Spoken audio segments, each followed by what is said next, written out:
Hello everyone, welcome back to my channel. সবাই কেমন আছো? আশা করছি সবাই খুব ভালো আছো। আর আজকে আমি নিয়ে চলে এসেছি আমাদের বাসন্তী পুজোর অষ্টমী, নবমী, দশমী 3 দিনের ব্লগটা নিয়ে। একটু ব্যস্ততার কারণে আমি ব্লগগুলো ঠিক করে দিতে পারছিলাম না, একটু দেরি হয়ে যাচ্ছিলো, তাই ভাবলাম আর দেরি না করে পুজোর ব্লগগুলো একই সাথে দিয়ে দিই। কারণ অনেক দিন হলো পুজোটা শেষ হয়ে গেছে আমাদের, তাই ভাবলাম এবার দিয়েই দিতে হবে। অষ্টমীর দিন সকালে আগে আমাদের হয় ডন্ডি কাটা। যে পুকুরে মায়ের বিসর্জন হয়, মানে মায়ের যাবতীয় কাজ যে পুকুরে হয়, সেই পুকুর থেকে ডন্ডি কাটা শুরু হয় এবং এই ঠাকুরদালানে এসে শেষ হয়। কিন্তু ডন্ডি কাটাটা একটু সকালে হয়, আর পুজোর মধ্যে সপ্তমীর দিন সন্ধেবেলা আমার প্রচণ্ড শরীর খারাপ হয়ে গেছিলো, তো যে কারণে আমি ঠিক অষ্টমীর দিন আগে গিয়ে ভিডিওটা করতে পারিনি, তাই এখানে অ্যাটাচ করতে পারলাম না। আগে আমাদের প্রচুর লোক ডন্ডি কাটতো, কিন্তু এখন সময়ের সাথে সাথে সবারই শরীরে এত রকমের সমস্যা যে সবাই আর সেভাবে ডন্ডি কাটায় উঠতে পারে না। এবছরও করেছিল কয়েকজন, কিন্তু সেই আগেকার মতো আর ব্যাপারটা নেই। তো ভিডিওটা আমি যদি দিতে পারতাম তাহলে খুব ভালো হতো, কিন্তু আমি দিতে পারলাম না।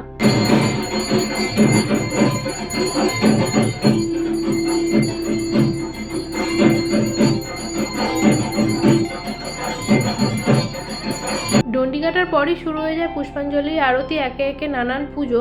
আর আমি এবছরের সন্ধি পুজো অবধি যেহেতু উপোস করে থাকবো, তাই আমি ওই সময় তাড়াতাড়ি করে গিয়ে পুষ্পাঞ্জলিটা দিয়ে নিই। আমাদের মাঝে ধুনো পোড়ার সময় বাড়ির মায়েরা ওরা একবার ধুনো পোড়ার পর পুষ্পাঞ্জলি দেয়, তো আমি তখনই মায়ের সাথে পুষ্পাঞ্জলিটা দিয়েছিলাম।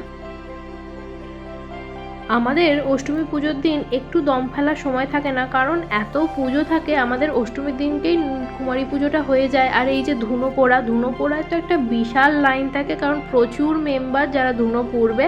তো একে একে আমি ভিডিওটা দিতে থাকছি, তোমরাও দেখো যে কত লোক আমাদের ধুনো পড়ে। এখানে তো আমি সেভাবে অত দিয়েও উঠতে পারিনি, কারণ আমার পক্ষে ওখানে অতক্ষণ থাকাটা সম্ভব ছিল না, কারণ আগের দিন এতটাই শরীর খারাপ হয়ে গেছিলো ওখানে গরমে, যে আমি প্রায় ঘরে চলে যাচ্ছিলাম।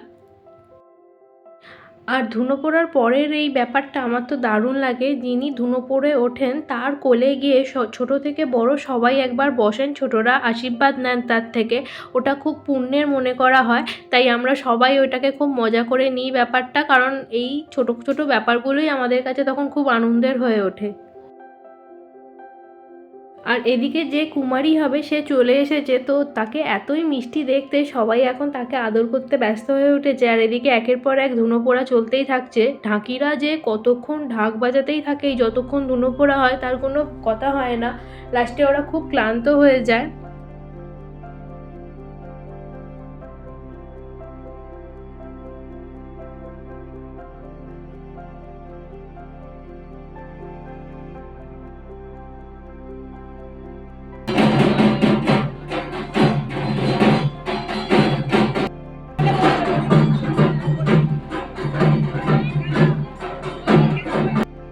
এবার মা বসেছে ধুনো পুড়তে, তো আমি অপেক্ষা করছি মায়ের হয়ে গেলে আমি মায়ের কোলে গিয়ে আগে বসবো। তো আমি তখন ভাবলাম তাহলে আগে ভিডিওটা করে নিই।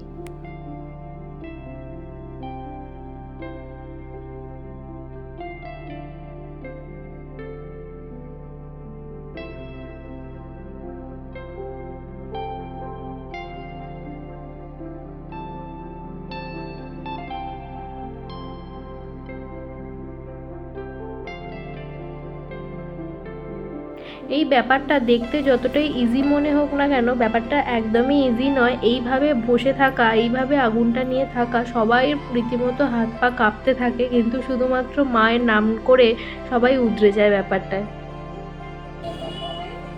জানে না। ওদিকে ধুনো পুড়ে এসে মা চলে এসছে কুমারীকে রেডি করতে, কারণ ধুনো পোড়ার ব্যাপারটা শেষ হলেই শুরু হয়ে যাবে কুমারী পুজো। আর এখন অনেকটা বেলা হয়ে গেছে, তাই এবার সব কিছু তাড়াতাড়ি সারতে হবে। এদিকে কুমারীকে নানানভাবে বুঝিয়ে বাজিয়ে তৈরি করা হচ্ছে, কারণ সে প্রচণ্ড ছোট একটি মেয়ে।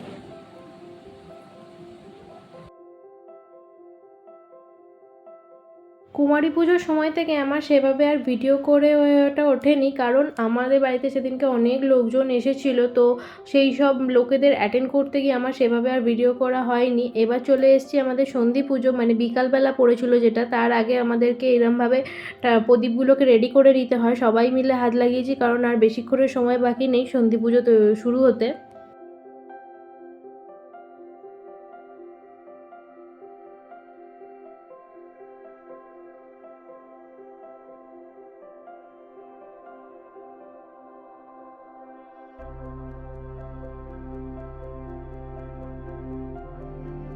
সন্ধি পুজোর এই প্রদীপ জ্বালানোর পর্বটা মিটলেই আরও একবার হবে আমাদের ধুনো পোড়া, যেখানে সবাই আর হয়ে ওঠে না, কিন্তু কিছুজন এই ধুনো পোড়াটায় পার্টিসিপেট করবে, কারণ তারা সকাল থেকে উপোস থাকে এই শুধুমাত্র সন্ধি পুজোয় ধুনোটা পুড়বে বলে।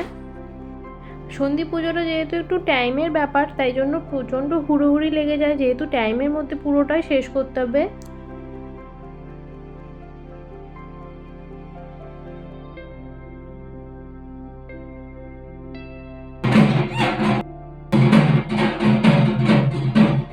সন্ধি পুজো হয়ে যাওয়ার পর সব গেস্টরাও তারপর আস্তে আস্তে চলে গেল, তো সব কিছু ব্যবস্থা করে দিয়ে আমরাও তখন একটু খেয়ে দিয়ে এবার বসেছিলাম। বাড়ির সবাই একটু গল্প করছিল, আর এদিকে আমার দিদির ছেলে মিঠাইকে তখন আদর করছিল, কারণ এই পুজোতে গিয়ে মিঠাই প্রচণ্ড কষ্ট হয়, তো ওকে একটু প্যাম্পার করতে হয়, তো এই দায়িত্বটা আমার দিদির ছেলেই নিয়ে নিয়েছিল। আমাদের বাড়িতে যখন পুজোর আমাদের পালা থাকতো, পুরো পুজোটায় কি কাজ করতে হতো তোমাদের?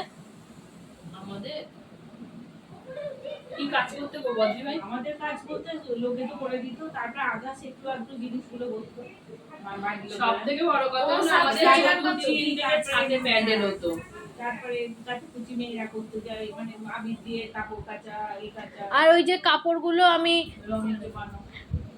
আমাদের ওই যে ঠাকুর দালানে শাড়িগুলো ঝুলছিল, ওগুলো কি তোমাদের বেলায় তোমরা কি কেচে নিজেরাই ইয়ে করতে? আগে ওইখানে দাদা গাঁটরি করে আনতো, আর এনে আমার ঘরে ওইখানে পূর্ণিমামা আসতো, রাত্রিবেলা গামছা ওই শাড়ি সব কাটতো, তাই তো গো? কাটতো, সেগুলো আবার ধোয়া হতো, সকালবেলা নিয়ে গিয়ে ধোয়া হতো। আর কলা বউয়ের শাড়িটা আবিরের গুঁড়ো দিয়ে জলে গুলে সেই জলে চুবিয়ে শুকোতে দেওয়া হতো, যেটা কলা বউয়ের লাল লাল শাড়ি, ওটা আবির গুলে হয়। আচ্ছা, ওই জন্য সেই আবির পড়েছিল। মা বুড়ি করতো। আবার আমাদের পঞ্চগুড়ি নিজেদের হাতেই বানানো, চাল, তারপর বেল পাতা, কাঠ, কয়লা, তারপর কি গো আর ছিল, পঞ্চগুড়ি বানানো হতো এইভাবে। পুরোনো দিনে পুজোর গল্প এরকম আমাদের অনেকক্ষণই চলতে থাকছিল, কিন্তু তার মধ্যেই আসতে হয়েছিল ঠাকুরদালানে, কারণ সন্ধ্যা আরতির সময় হয়ে গেছিলো। আর আমাদের এই কদিন আমরা যে ওখানে খাওয়া দাওয়া করি, পুজোতে তো বাড়িতে সেভাবে কারোর রান্নাবান্না করে ওটা হয়ে ওঠে না, কারণ প্রচুর লোক আসে, তো একটা জায়গায় আমাদের অ্যারেঞ্জ করা হয়, সব ঘর মিলিয়ে এই কাজটা হয়, তো সেখানেই আমরা যাচ্ছিলাম খেতে রাত্রিবেলায়। আর ওখানে রাতে এত সুন্দর হাওয়া দেয়, তাই আগে খানিকক্ষণ ছাদে গিয়ে একটু ওয়েট করি, তারপর আমরা গিয়ে খেতে বসি।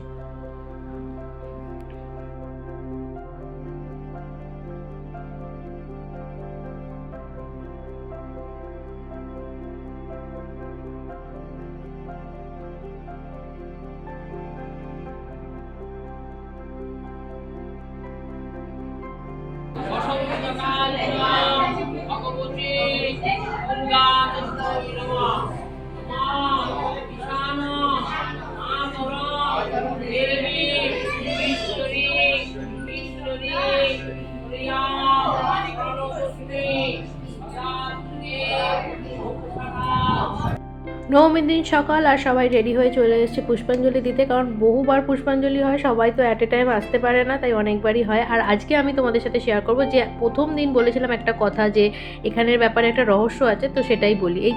এই যে দেওয়ালের গায়ে বোর্ডটা লাগানো, এই বোর্ডটায় লেখা আছে এই স্থানে যেন কেউ চেয়ার নিয়ে না বসে। তার একটাই কারণ, কিছু বছর ধরে ওই স্থানে অনেকেই চেয়ার নিয়ে বসে, বয়স্ক যারা আছে পায়ে অনেকেরই প্রবলেম, তো কেউ না কেউ চেয়ার নিয়ে বসে, কিন্তু যতবারই কেউ না কেউ বসে সে ততবারই ওই চেয়ারটা থেকে পড়ে যায়।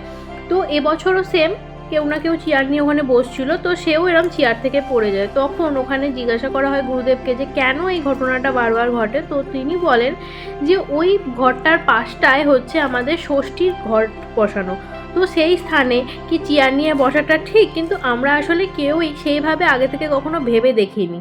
তো ওই জন্যই এবছর ওইখানে প্রথম 1-2 দিনের পরই ওখানে বোর্ডটা টাঙিয়ে দেওয়া হয়, যেন ওই স্থানে কেউ চেয়ারটা নিয়ে না বসে, সেখানে বসলে মা রুষ্ট হচ্ছেন, তো তার কারণেই বারবার এইভাবে চেয়ার থেকে সবাই পড়ে যাচ্ছে।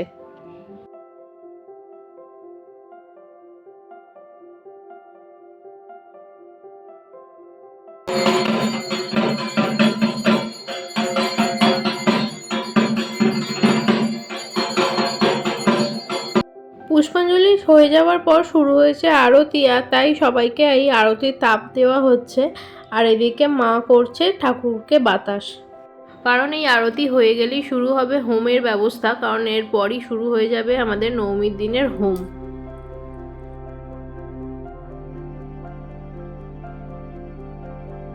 আর আমাদের বাড়ির এই সব থেকে ক্ষুদে সদস্যরা এই ঘরটায় বসে করছে খেলা। আর এই ঘরটায় আমাদের সব কিছু পুজোর ব্যবস্থা করা হয়, সব ঠাকুরের জিনিস এখানেই থাকে।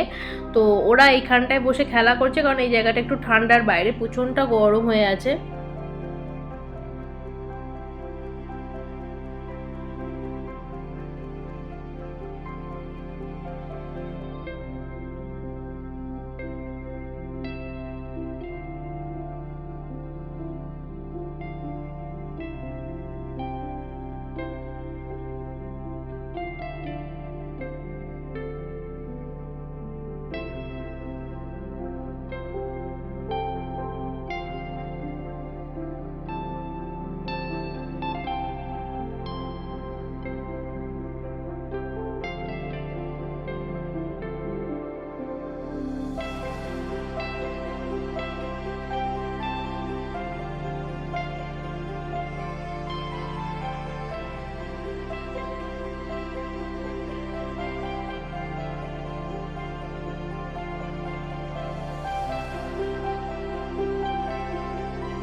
ঠাকুর দালানে সব ফটো তুলে নেওয়ার পর আমরা ওদেরকে নিয়ে চলে গেছিলাম আমাদের ওই বিদ্যাপীঠ মন্দিরে। ওখান থেকেই ওরা ঘুরে তারপর সোজা বেরিয়ে যাবে, কারণ অনেকটা বিকাল হয়ে গেছিলো, তো ওদের অনেক দূর যেতে হবে।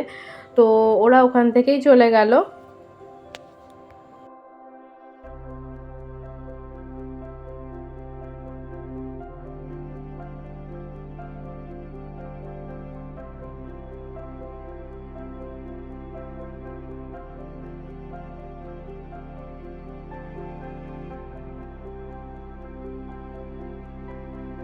দশমীর সকাল সবার মুখ ভার, এখন মায়ের যাওয়ার পালা। তাই সকালে এসেছি ঠাকুর দালানে। মায়ের আরতি হওয়ার পর হবে সুতো কাটা, তারই প্রস্তুতি চলছে এখন।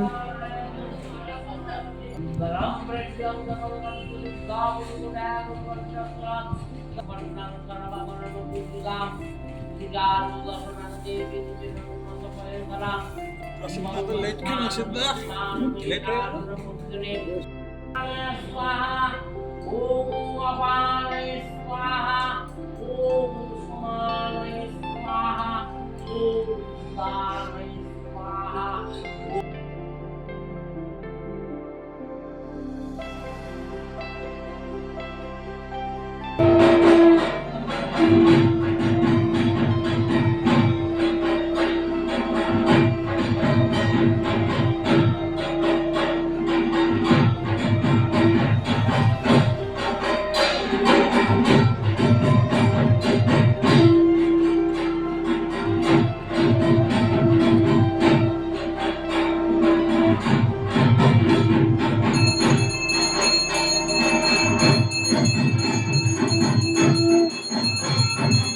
সারা পুজোয় এত আনন্দ করার পর এই দিনটায় এসে বলার মতো আর কিছুই থাকে না, মনটা হয়ে যায় খুবই ভার।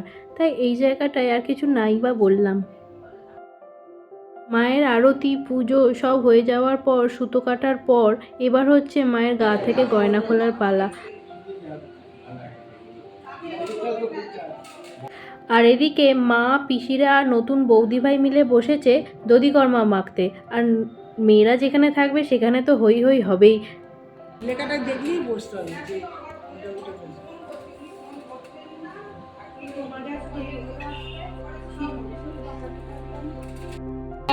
এতটা চিড়ে বৌদিভাই তো নতুন বৌদিভাই।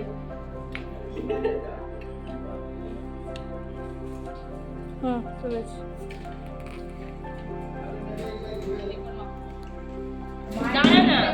তারপরে আর সেভাবে ভিডিও করে হয়ে ওঠেনি, কারণ তারপর প্রসাদ খেয়ে বাড়ির সবার সাথে গল্প করতে করতে কোথায় যে সময় কেটে গেল বুঝতেই পারলাম না। দুপুরবেলা এসেছি ওপরে খেতে, তো এখানে এসে ভাবলাম একটু ভিডিও করে দেখাই আজকে কি কি ছিল। শুক্তোটা বেশ ভালো হয়েছে।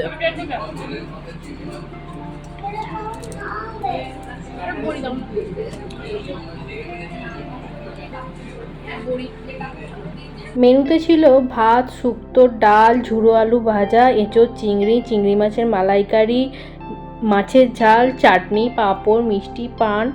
আর সবথেকে বড় কথা হচ্ছে সব কটা আমার খুব পছন্দের খাবার, তার মধ্যে বিশেষ করে হচ্ছে চিংড়ি মাছ। কিন্তু চিংড়ি মাছ খেতে পারবে না হচ্ছে আমার মা, চিংড়ি মাছের বিভৎস অ্যালার্জি মায়ের। চিংড়ি আমি কালকেও পাইনি ভাই, আজও পাইনি। আহা, এঁচো চিংড়িটা যা হয়েছে কিন্তু খেতে পারবো না।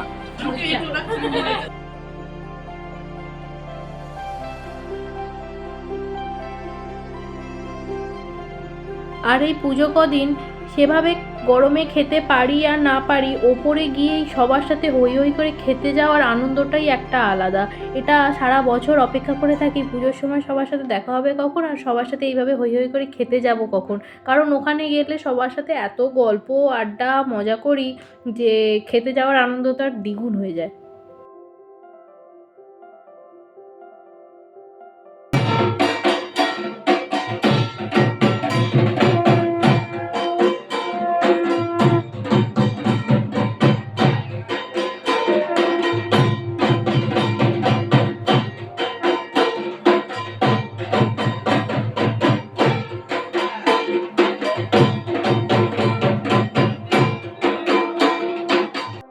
এবার সেই সব থেকে কষ্টের সময়, সকালে মায়ের সুতো কাটা হয়ে গেলে অবশ্যই মা তখনই চলে যান, কিন্তু এই যে মায়ের এই রূপটা, এটা তো তখনও আমাদের কাছে থেকে যায়। কিন্তু এই সন্ধেবেলা তখন আমরা সবাই মিলে ঠাকুর দালানে একজোট হয়েছি মাকে বিদায় জানাবার জন্য।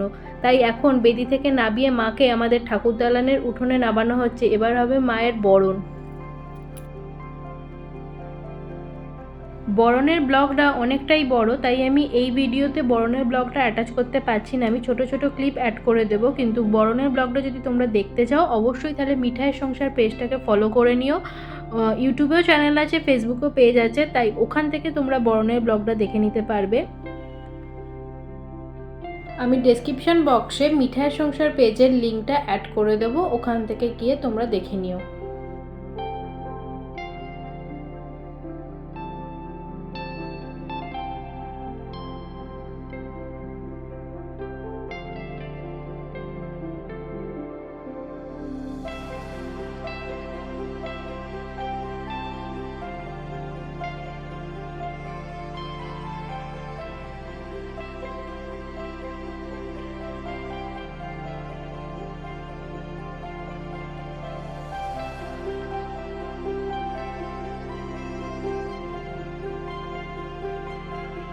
বরণ হয়ে যাওয়ার পর বাড়ির মেয়েরা মিলে সবাই একটু নাচ গান করছিলাম। একটু সবাই খুবই লাজুকে, কিন্তু আস্তে আস্তে নাচতে নাচতে সবাই ঠিক হয়ে গেল। তখন সবাই মিলে একটু নাচ গান করে নিয়ে তারপরই বেরিয়ে পড়বো মাকে নিয়ে।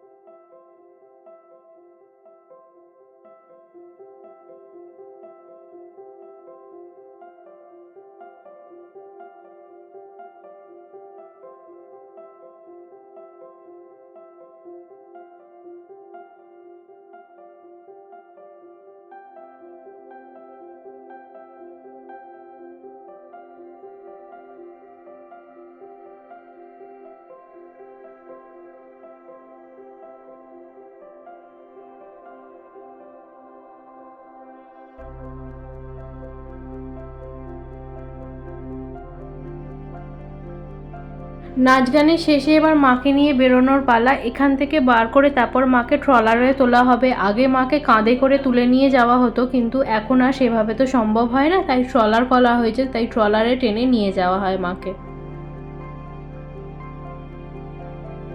এই যে সেই ট্রলার, এই ট্রলারে করেই মাকে নিয়ে যাওয়া হয়। এর ওপর তুলে মাকে ঠিকঠাক করে বেঁধে নিয়ে এই হ্যান্ডেলটা ধরেই নিয়ে যাওয়া হয়। কিন্তু এটা দেখতে যেমনই হোক নিয়ে যাওয়াটা খুবই চাপের বিষয়।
এবার যাত্রা শুরু। মাকে নিয়ে যাওয়া হচ্ছে মায়ের সেই ঘাটে, যেখানে মাকে বিসর্জন দেওয়া হবে।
দেখো আলোয় আলো আকাশ, দেখো আকাশ তারায় ভরা, দেখো যাওয়ার পথের পাশে ছোটে হাওয়া পাগল পারা।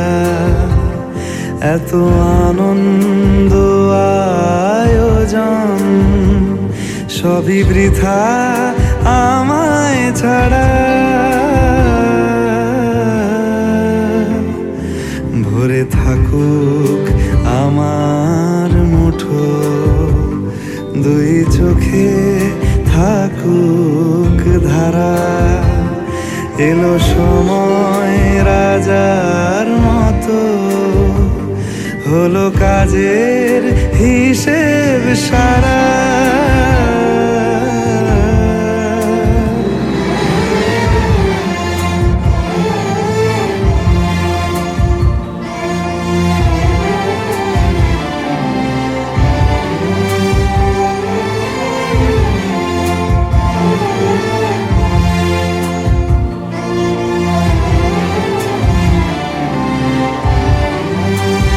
বলে আয় রে ছুটে আয় রে তরা,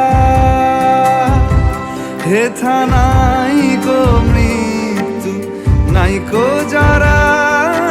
বলে আয় রে ছুটে আয় রে তরা, হেথা নাই কো মৃত্যু নাই কো যারা।